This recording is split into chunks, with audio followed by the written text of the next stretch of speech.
Hello, welcome back. Just a very quick video that thought I might try and do a little series of these. We'll see how it goes. Just a quick tip for anything that you buy. So I buy quite a lot of stuff from charity shops, as I'm sure a lot of you do.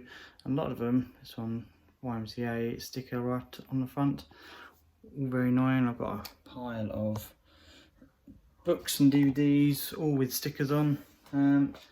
Best thing to do, I find, hairdryer.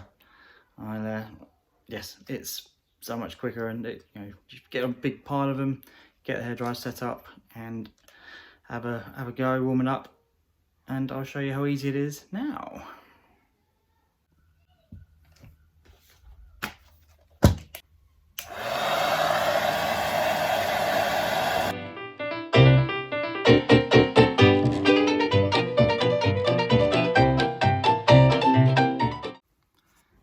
I don't know if you can see that, but the sticker's pretty much gone. There's still a little bit of residue on it.